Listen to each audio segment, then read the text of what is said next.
Yeah, good. Okay, Okay. so it is a pleasure for me to introduce the first speaker of this afternoon. Actually, this afternoon we have a series of two talks, right, which are correlated and also related to what we had in the morning. And the first speaker is Walker Stern from the University of Virginia, and he's going to talk us about the generalized Quillen theorem A, which is joint work with Fernando Abellan, who will be our second speaker. Thank, Thank you very much for the introduction, and thanks for inviting me to speak here. A pleasure. So, today I'm going to talk about a paper joint with Fernando Abellan Garcia that emerged out of a larger joint project. And in the second talk, Fernando is going to give a little bit of a sense of the direction that that larger joint project is going. But so the goal for today is to give generalizations of Theorem A to higher categorical contexts.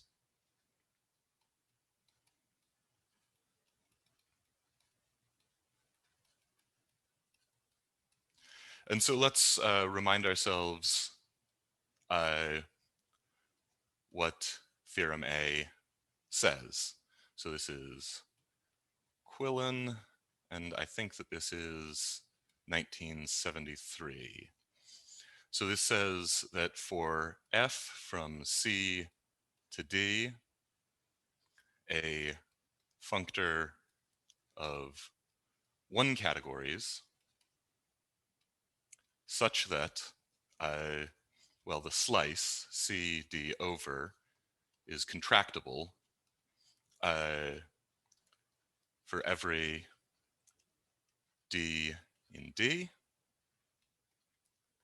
then the induced map on realizations F from C to D is a homotopy equivalence. So let me say a few words about the original context of the theorem. Even though this is not really our motivation for exploring this, it is worth noting because it shows one of the ways in which Theorem A can be a powerful computational tool.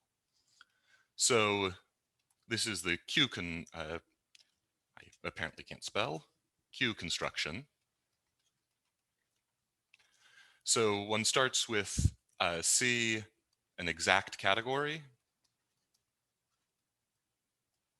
and then Quillen defined a category QC, which has the same objects, but then morphisms are spans of a specific type. So you have some X, M, and an epi, and a mono, and this is read as a morphism from X to Y. And technically, one takes equivalence classes of these.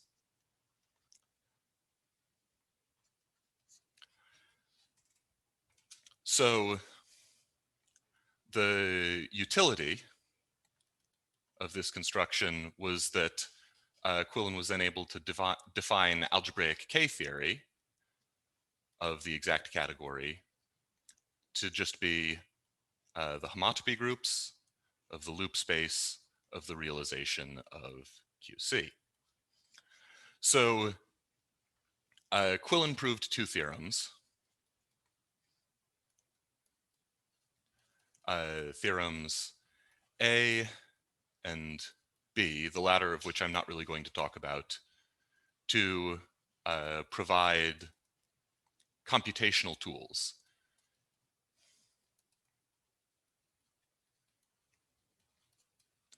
To explore this realization of QC. And so in particular, he used Theorem A, among other things, to show that under certain conditions, one can compute the K-theory of C using some subcategory of C satisfying certain conditions. So our interest in Theorem A comes from cofinality.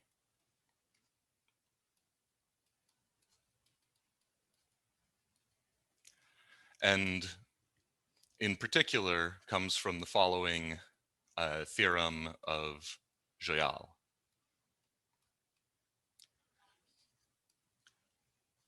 A functor f from C to D of infinity categories. And by infinity categories, I'll basically always mean implicitly simplicial sets that are fibrant in the sense of being quasi-categories. So a functor of infinity categories is cofinal if and only if C D over is contractible for all D in D. So cofinal, by that I just mean that restriction along F preserves colimits. In this case, infinity categorical or homotopy colimits. And it's worth noting that this is the same condition as the hypothesis of Theorem A.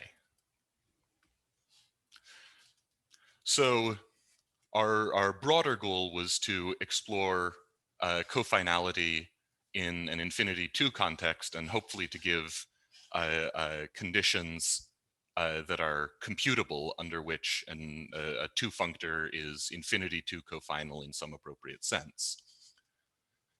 But along the way, one of the things that we ended up proving or looking for first is this. So what we wanted was a categorification of Theorem A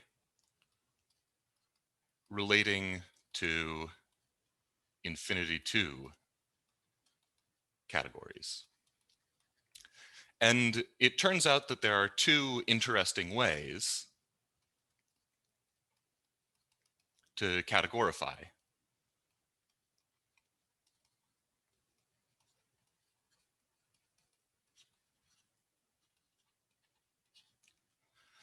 The first is that we can categorify the output.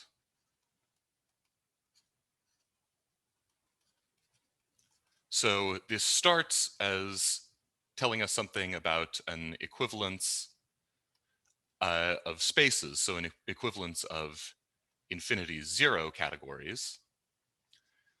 And one thing that we can try to do is see if we can alter the conditions to give us an equivalence of infinity 1 categories. And the second is we can categorify the input. So this would go from being a statement about 1 categories to a statement about 2 categories.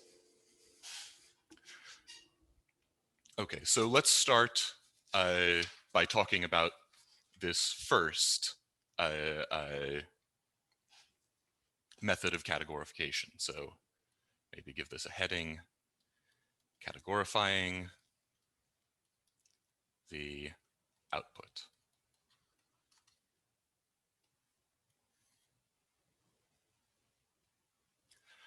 So let's notice 2 things. about theorem A. The first, and both of these, I should say, pertain to the hypotheses. Only the first really pertains to the conclusion. So the realization of some category or infinity category C is just the infinity categorical localization at all of the morphisms of C. So formally inverting up to coherent data all of the morphisms of C. And then the second point that's worth noticing is that a non-empty infinity groupoid is contractible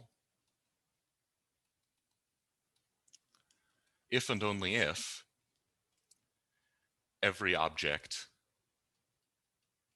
is initial. And so these two observations together are suggestive of the form that we'll need to state this generalization. In particular, from one, so instead of having an infinity groupoid as an output, we now want to have an infinity category as an output. So what we do instead is we choose a set of morphisms to localize at. And this leads us to start with the following definition.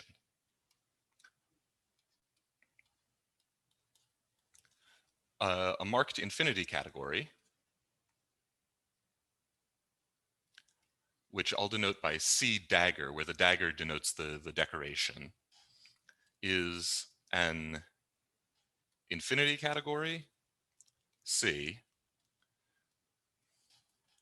together with a set of morphisms, WC subset of C1, which, well, first contains the identities, so all of the degenerate morphisms, and second is closed under composition.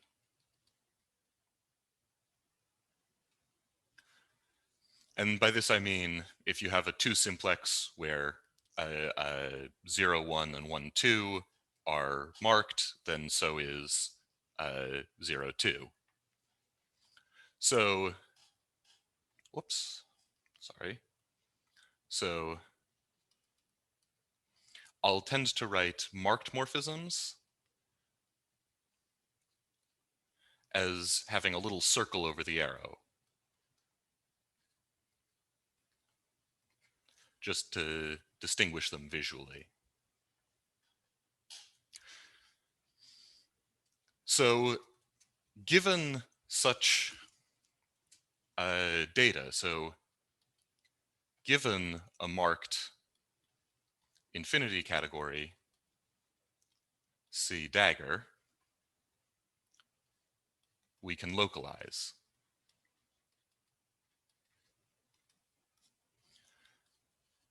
So the infinity categorical localization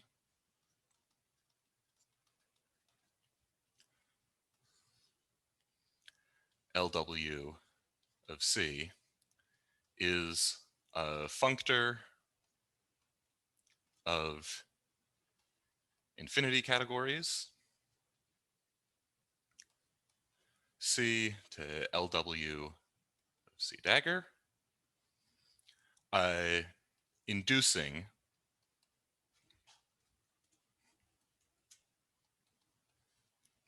an equivalence for any infinity category D.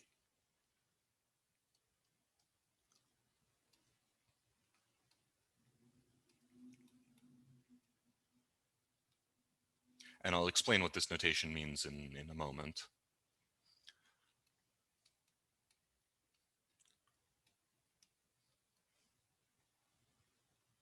LW of C dagger to D.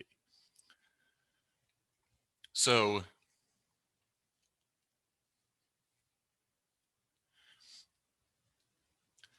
what this fun dagger from C dagger to D natural means is just this is the full sub-infinity category of the functor category on those functors which send every marked morphism to an equivalence in D.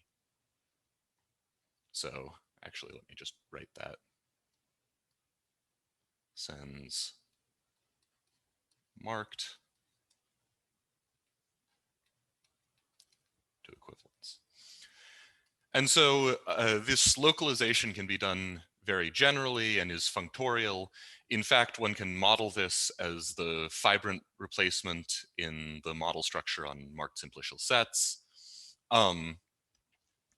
But before we can start applying this to the specific context of theorem A, we need one particular example of a construction in marked infinity categories.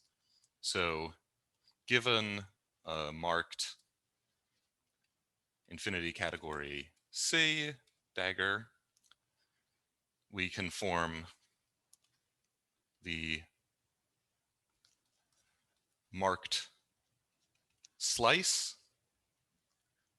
And so this is such that, oh, whoops, C over to C dagger is a marking preserving functor.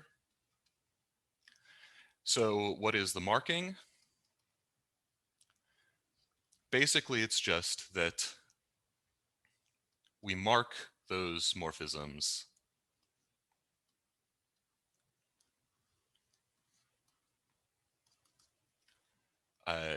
of this form. So this is marked. And we can do the same for slices of some functor that preserves markings.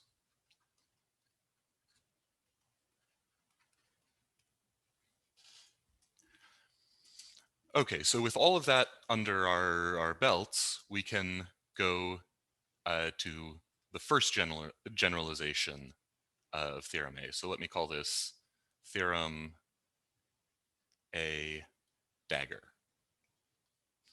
And so this is Abelian and me. So let's let F be a functor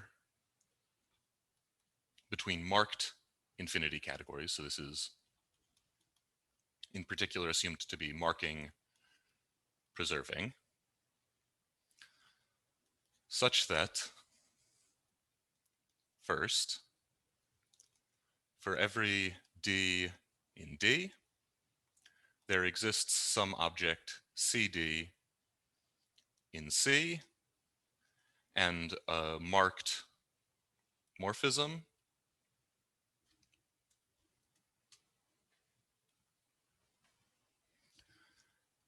D to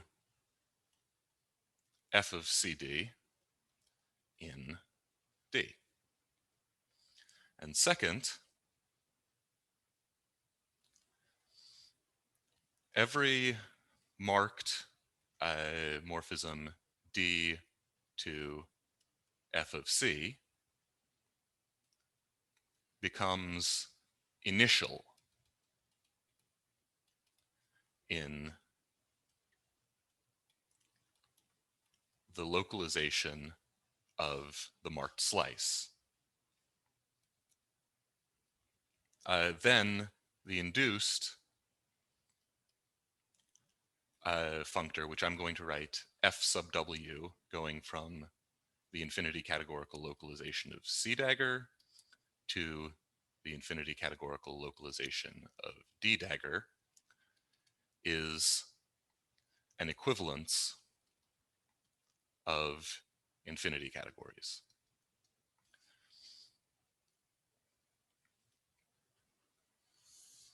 So first off, let me just point out that it's clear that this is a generalization. So if we assume simply that all morphisms are marked in both C and D, then this is essentially guaranteeing that the slices are non-empty, and this tells us that they are contractible. And then these localizations become realizations, and so the induced map on realizations is an equivalence, precisely as one would want. And so the other thing is that there are some existing similar results in the literature that can be retrieved. So as an example, here's a corollary by Tashi Vaida, proved in 2018. Let f from C to D be a functor of one categories, and suppose that for each D in D, well, first, there is a contractible subcategory BD subset of CD, and I'll again explain this notation in just a second. CD over, and B, the inclusion ID going from BD to CD over is co-initial. Let me actually move this to the next page. Sorry about that.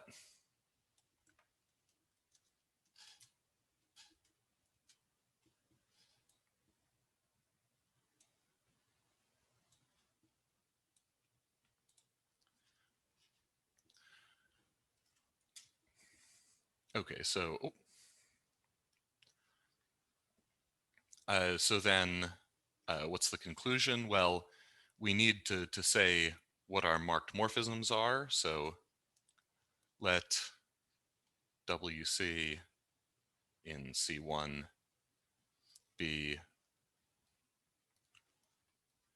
morphisms sent to isomorphisms under F.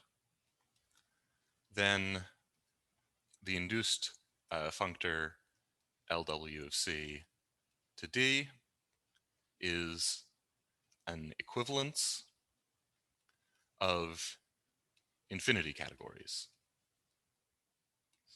So effectively what this criterion tells us is conditions under which the infinity categorical localization of some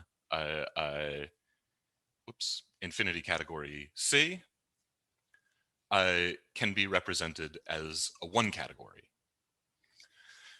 And let me say a few words, I won't write this out, but say a few words about how one goes about proving that this is this corollary from our statement. So, sorry, I entirely forgot. So this CD is just the full subcategory on isomorphisms from D to f of c, which in Vada's paper is referred to as the weak fiber. So because we have this contractible subcategory BD, in particular, this weak fiber is always non-empty. And so this then satisfies the first criterion of our generalization. And then, since this is co-initial, one can deduce first that passing to localizations, one gets another co-initial functor, and then that every element of BD is sent to a initial object in the localization of CD. And one can then, with just a little bit of computation, see that, in fact, all of the marked morphisms in CD, or sorry, the marked objects, the objects represented by marked morphisms in CD, have to be initial in that localization. And so the second criterion of our theorem is satisfied. Okay, so this is all well and good, but how do we prove our generalization? So let me just sketch the main ideas of the proof. Well, firstly, the general method is to construct an inverse. And I should say also, this proof is substantively the same as the one that appears in our paper. That said, in our paper, we state the theorem only for one categories. And if you feel more comfortable doing so, you can think of a lot of these as starting from C and D being one categories with a marking rather than infinity categories with a marking. So the basic idea is we consider two functors and the Cartesian fibrations associated to them. The first, so let's say functor and Cartesian fibration.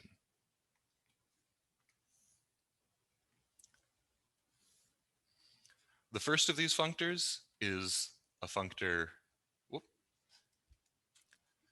d op to cat infinity, which sends d to c d over. And we'll associate this to a Cartesian fibration that I'll denote by c capital D over to d. And then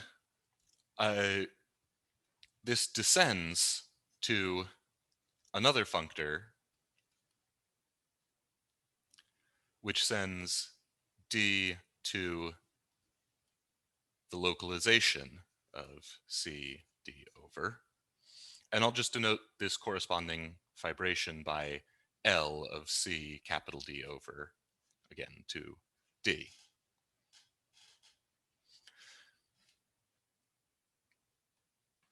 So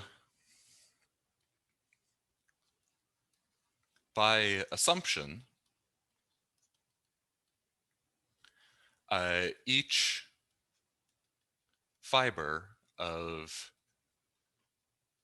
LWCD over to D has an initial object.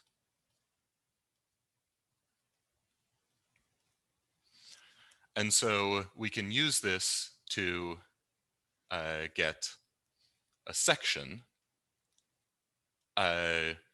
which sends each object to an object which is initial in its fibers. So what does this look like schematically? Well, LWCD over, and then this projects down to D, and we're constructing some section which I'll denote SD. Well, this sends an object to a marked morphism. Let me shorten that. arrow so I have some room, to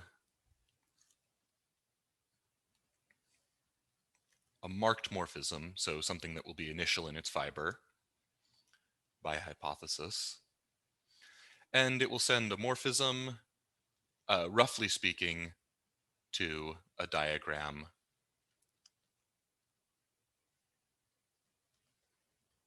of this form. So these two are marked. This is F. And we get something like this, and so on and so forth. So this can be formalized in a number of ways. It's worth noting that when one is doing this infinity categorical version, one actually needs to work with the version of the slice defined via the fat join. And there are some technical details to work out here that I'm somewhat glossing over.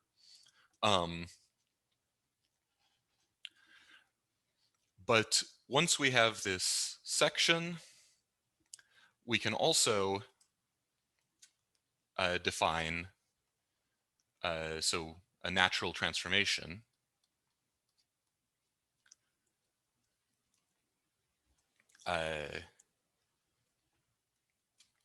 C dagger D over to C dagger of functors on D op.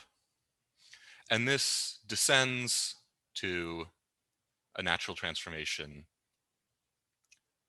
LW of CD dagger to LW of C dagger. And then if we pass again, so through the Groton deconstruction,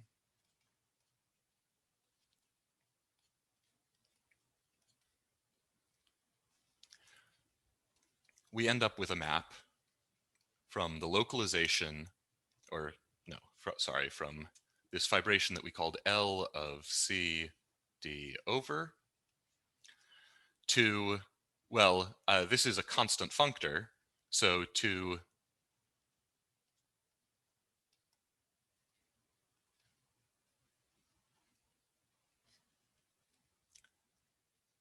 the product of the localization of C time with D, and then we can just project down to the localization of C.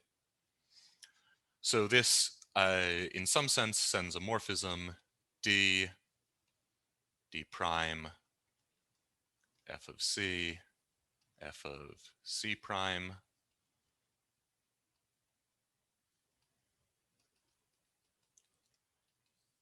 to the underlying C to C prime.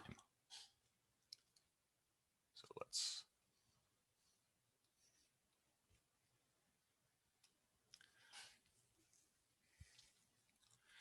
and then we can compose. So we have this section from D via SD to the localization of C D over, and then down through H.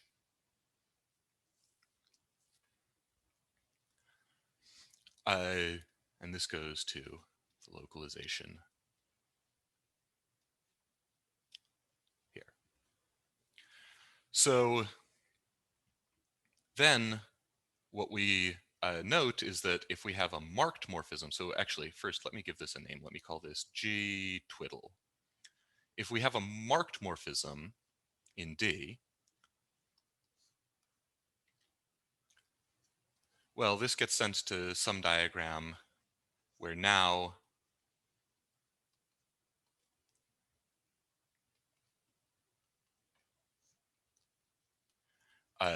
we have this marked morphism here. And then since the marking is composition closed, this will be marked. And so this is a morphism between initial objects in a fiber, and thus is an equivalence.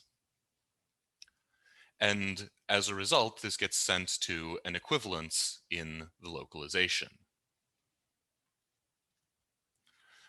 So this functor g twiddle sends marked morphisms to equivalences, and so this descends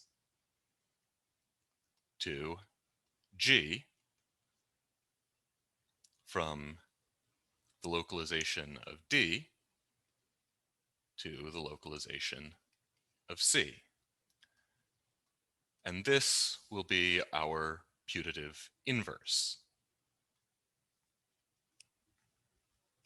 So I am not going to go through the full proof of inverseness. I'm going to show one half of it. The other uses mostly the same techniques. It just becomes substantially more involved. So we claim that this functor induced on localizations composed with G is equivalent to the identity on the localization of D. So let's sketch this argument.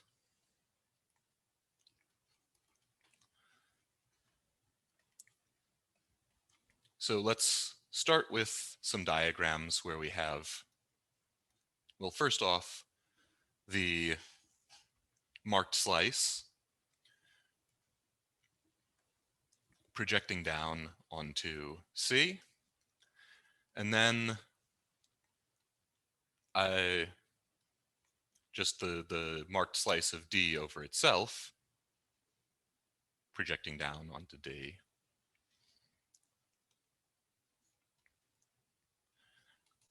So these can be seen as natural transformations of functors on D op, where these two, oops, are just constant.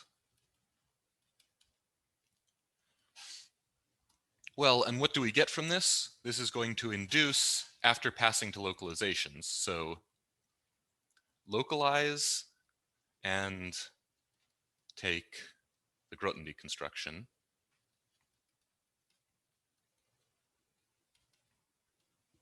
Well, we're going to get a diagram LCD over to the localization of C cross D, and here to the localization of D cross D. And this will be FW, the induced functor from the localization of C to the localization of D cross the identity. And this will end up being just something of the form L of D delta 1. So this is a diagram of fibrations over D. And we can extend this a little bit. So we have, for instance, this section SD, which again sends D to some marked morphism D to F of CD. And this, we can similarly construct a functor here, a section here, which sends D to the identity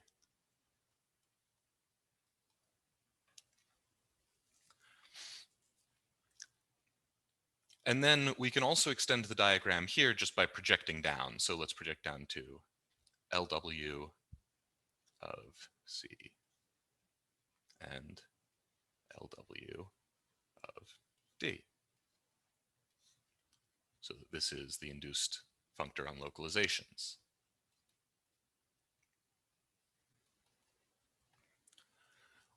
Well, this is just the map that we previously labeled H and used to construct our G. So G will just be the composite of SD with H. And let's label this A, and I don't know, we can call this theta. And tracing through, this is just a map induced effectively by the evaluation at 0. Okay, so let me copy this and move to a new page for convenience.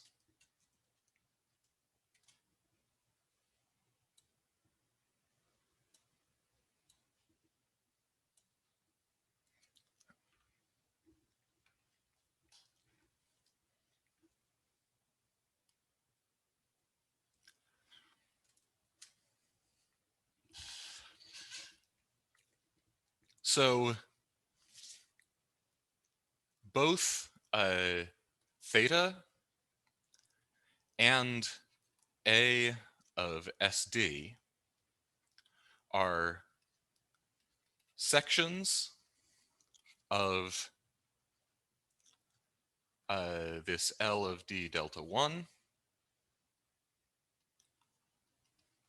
which send objects to initial objects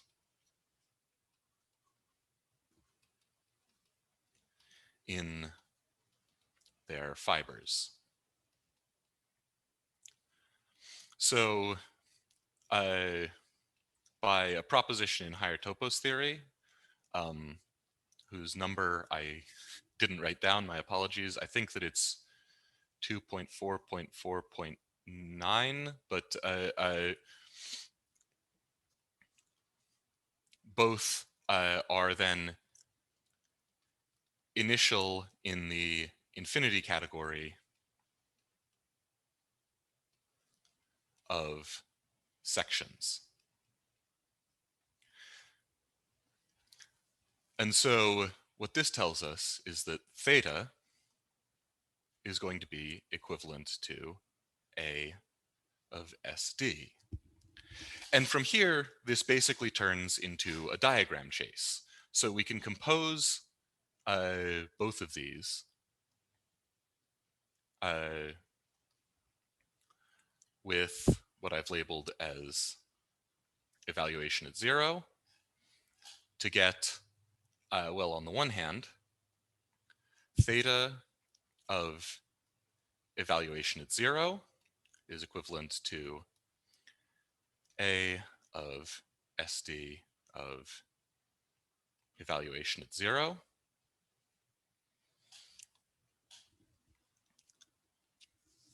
And then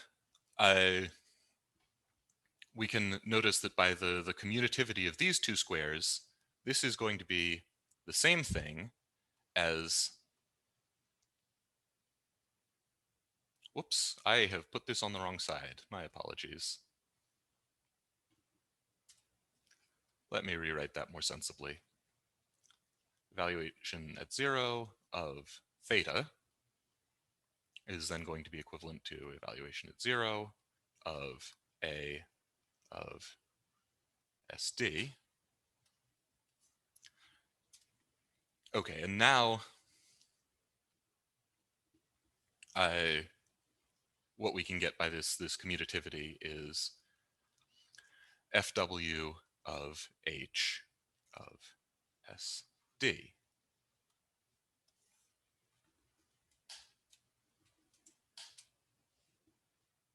Oh.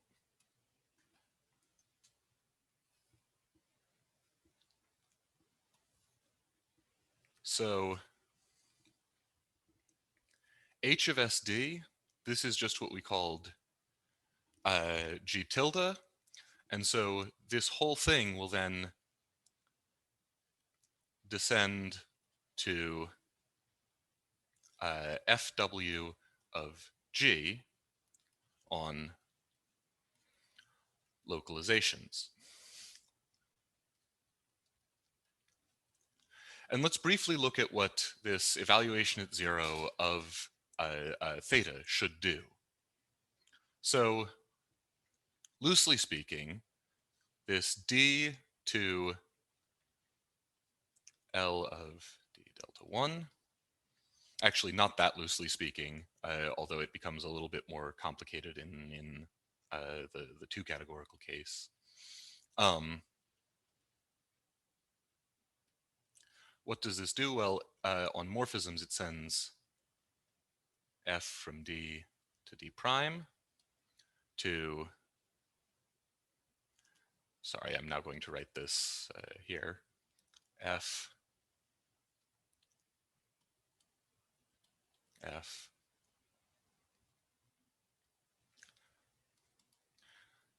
and then I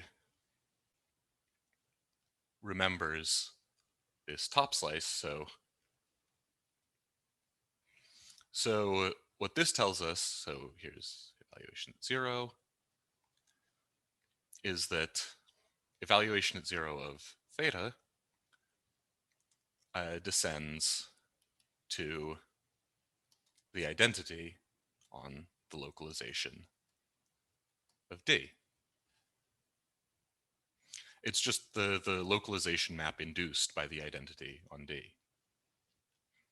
So as a result, we can then say that the identity on the localization of D is equivalent to FW of G as desired.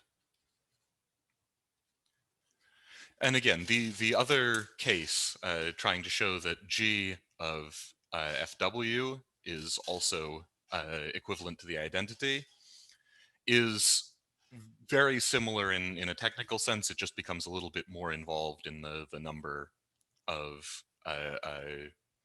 constructions that one has to perform to make it work. So just to go back for a second, this gives us our first generalization. And again, in our original paper, this is stated for marked 1 categories, but the proof is effectively the same.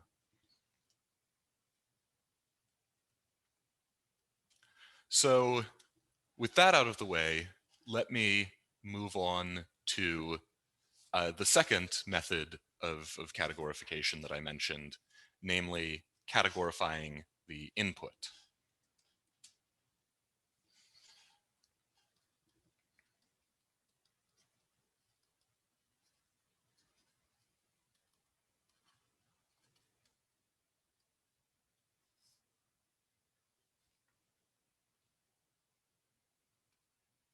So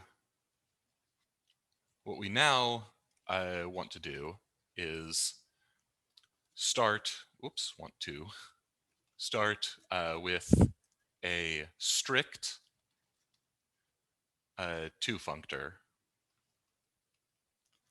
f from C to D. And for convenience, I'm going to denote 2 categories with blackboard bold characters to distinguish them from 1 categories and infinity 1 categories. And so we want to categorify theorem A in this way, but as it turns out, there are already some results in the literature. So there are already 2 categorical versions in the literature. So for instance, perhaps most interestingly, the following theorem of Bullejos and Segarra.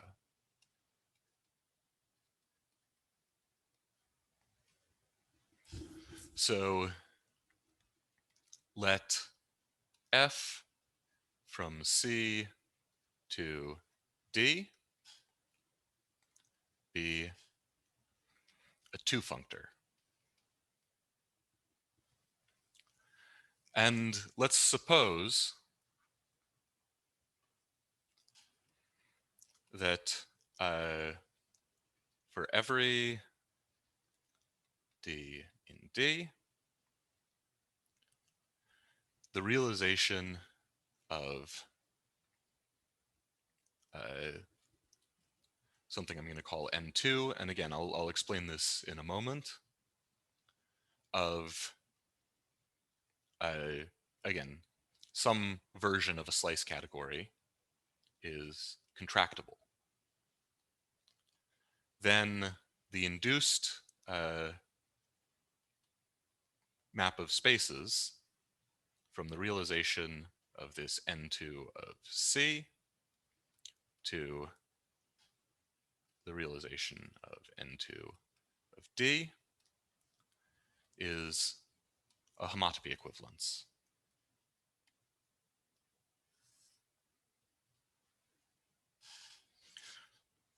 So the proof that they use follows very much the classical Quillen proof. So it doesn't use so much this machinery of infinity categories and Cartesian fibrations, but rather uses the classical homotopy theory of bisimplicial sets.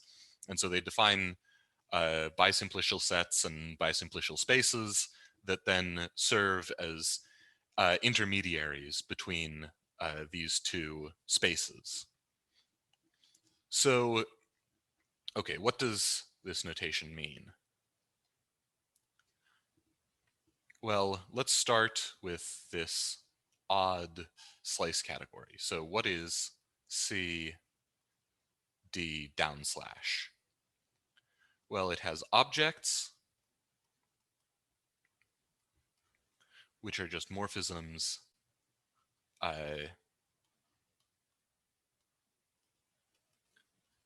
in D, and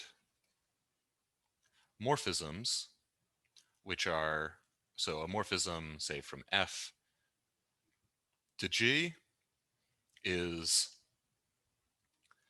C to B in C plus a diagram of the following form. So here's F, here's G, and instead of requiring that it commute, we require that there be a two-morphism here, filling this diagram. So from G to, I don't know, this is F of T. So from G to F of T of F, for instance.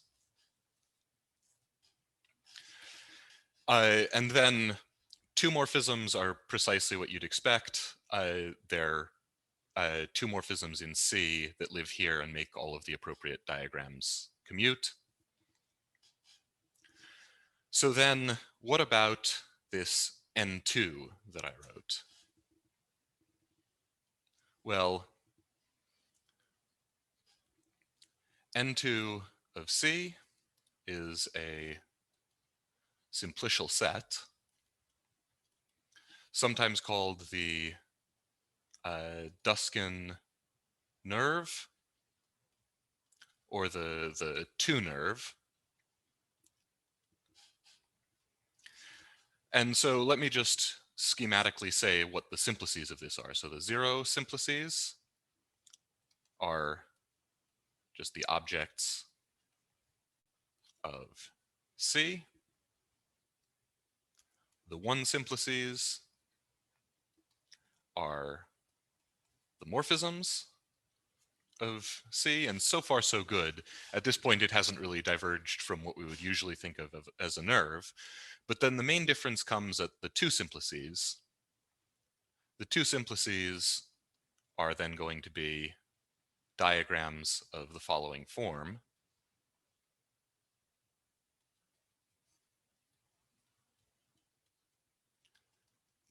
In C. And then one just continues in this way, now requiring some commutativity conditions for these two morphisms. So it's probably worth remarking here that this also fits into the framework of scaled simplicial sets. So if you're familiar with this, then this 2-nerve can be equipped with a scaling where you single out precisely those 2 simplices that are invertible, or that represent invertible 2 morphisms. And this gives this 2-nerve the structure of an infinity bicategory presented as a scaled simplicial set in the sense of Lurie. But for our purposes, we just want to think of this as a simplicial set. And now we're going to try and generalize this result of Bullejos and Segarra in exactly the same way that we generalized the one categorical result.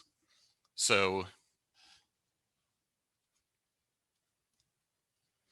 as before, a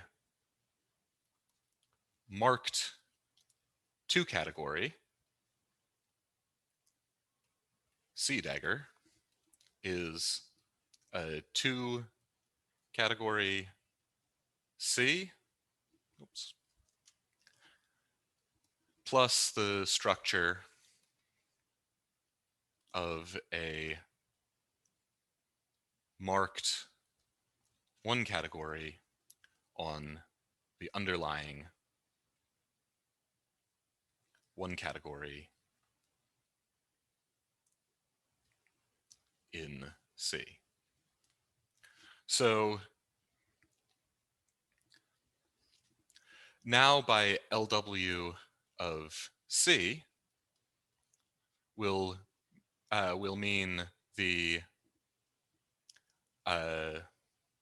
localization of this 2-nerve of C equipped with the marking induced by the marking on C. So this is, again, just a fibrant replacement in marked simplicial sets. And what this is, in some sense, doing is localizing at all 2 morphisms and localizing at marked 1 morphisms. Again, in an infinity categorical sense, so up to coherent data. And we can similarly form, so we can form marked slices in exactly the same way as we did before.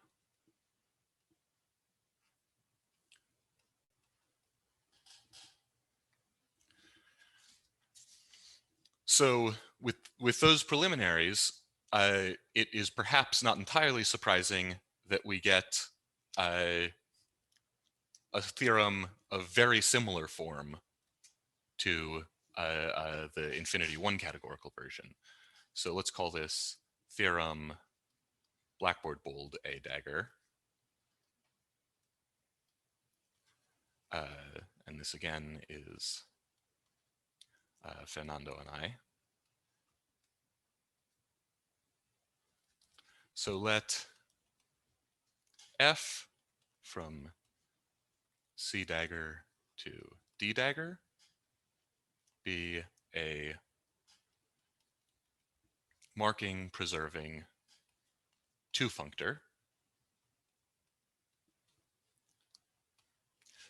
And suppose that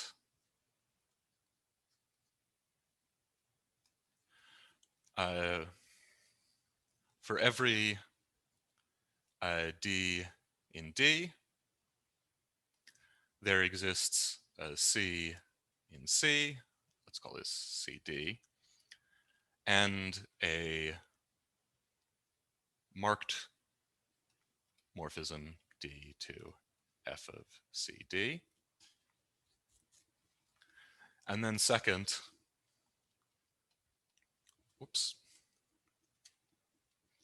every marked morphism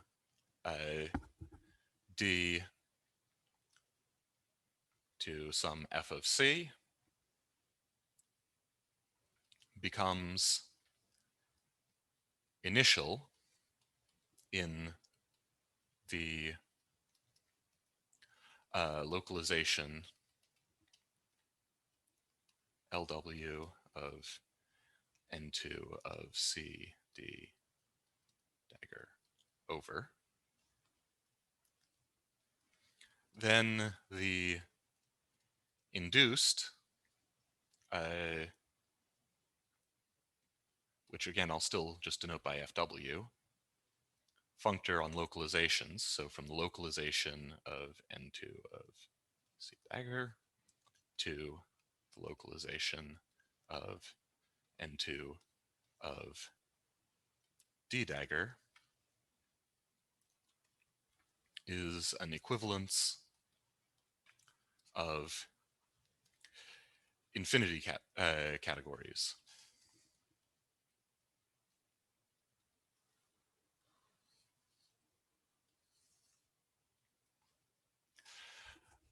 Okay, so let me remark a little bit on how we prove this without going into details. So the proof is very similar to the infinity 1 case. But we need rather more technology, so need more tech. Firstly, one needs, as I mentioned, scaled simplicial sets, and the theory developed by Lurie of infinity 2 categories fibered in infinity 1 categories. And in addition to this, we actually use joint work of ours with Toby Dickerhoff, a relative two-nerve, which gives a version of the Grothendieck construction for infinity 2 categories that can be computed more easily when one is dealing with functors whose source is a strict 2 category. And then the last additional complication that comes up is that one needs a lot more explicit combinatorics.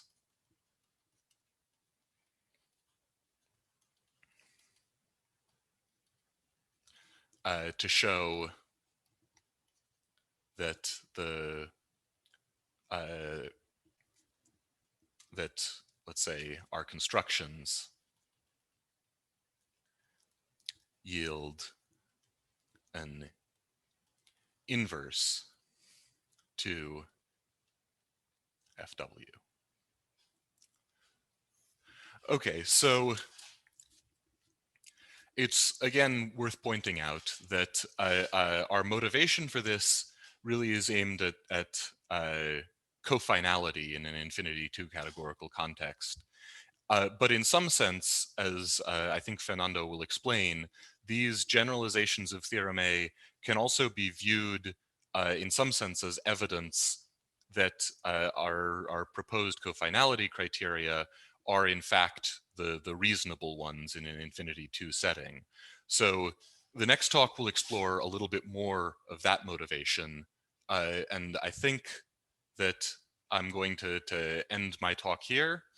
Thank you very much for your attention, and if you have any questions, feel free to ask them. Thank you very much, Volker, for your talk. Any questions?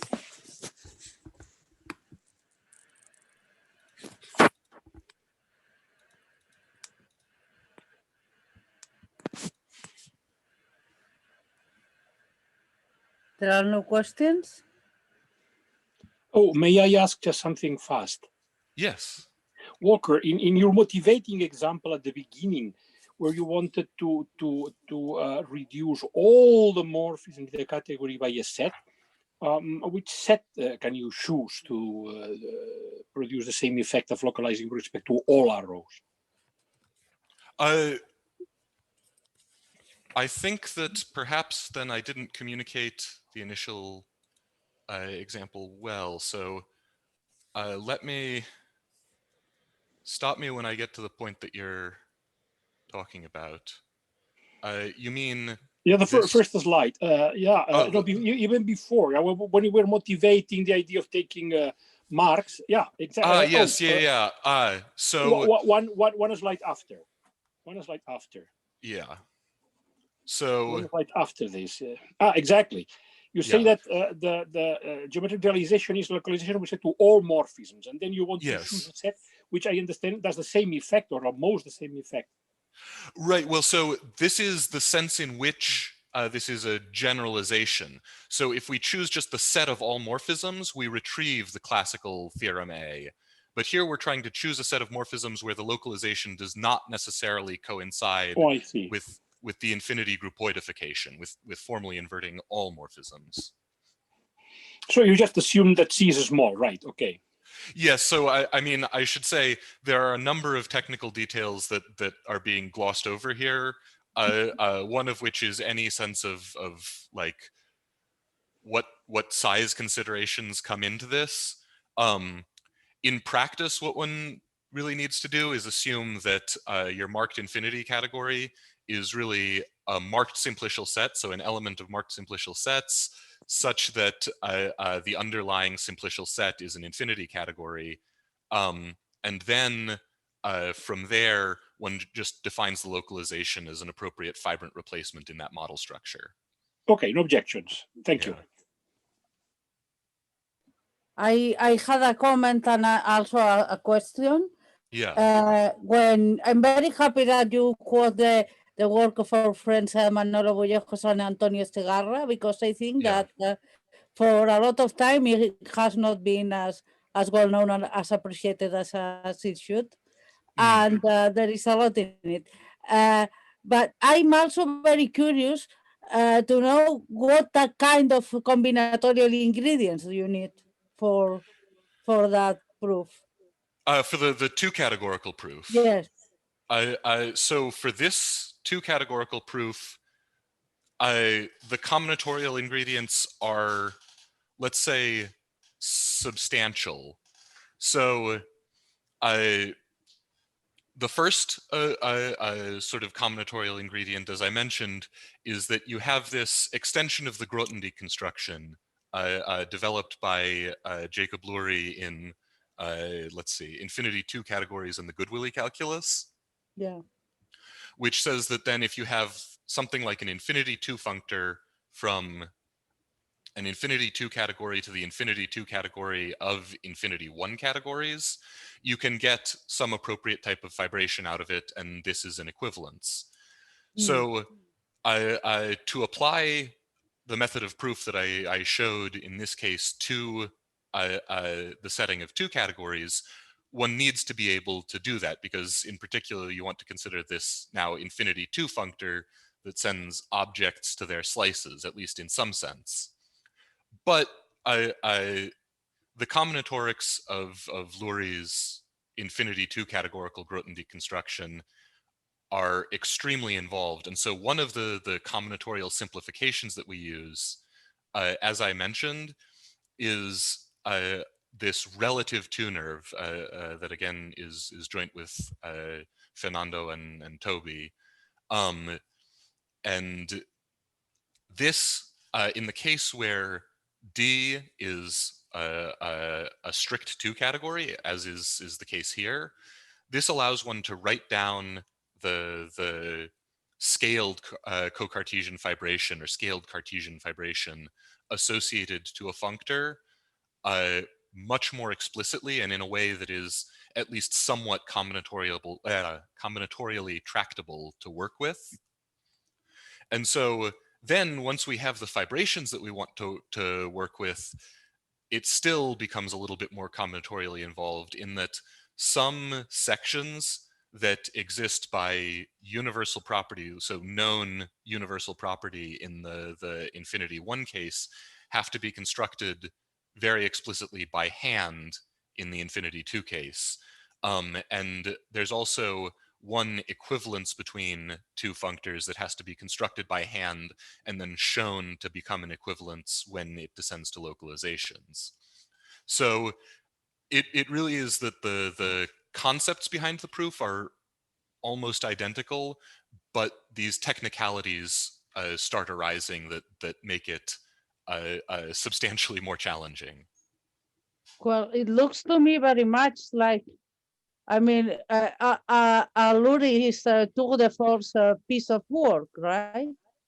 I mean, like this kind of thing that you have the result which models the classical result, but what you need to prove it, it's really like the whole. I mean, we say we have like expressions in Catalan. I don't know how to say in English, but like the big thing, right? Yeah. So it is, in some sense, one could say that the statement is deceptively simple. Yeah, exactly. But that said, I don't think that the ideas of the proof are necessarily too terribly sophisticated. It's more that in the infinity 1 categorical case, a lot of the technology has already been developed by Joyal and by Luri and by quite a lot of others. And so in those cases, it becomes easier to turn this sort of like sketch of an argument that I gave into a complete argument, whereas in the infinity 2 case, there's not as much Everything has technology to waiting be in the wings. actually done, right? No, I mean, I think it's a formidable piece of work. Thank you very much, Walker, for your talk. Are there any more questions? So, well, if not, we are going to rest, and well, we can talk and exchange news and everything until 5:30 here in Barcelona, when Fernando Bellan is going to explain us the second installment of this history. So see you in a while. Absolutely. Thank you very much, Walker, again. Thank you again for the opportunity to speak. No.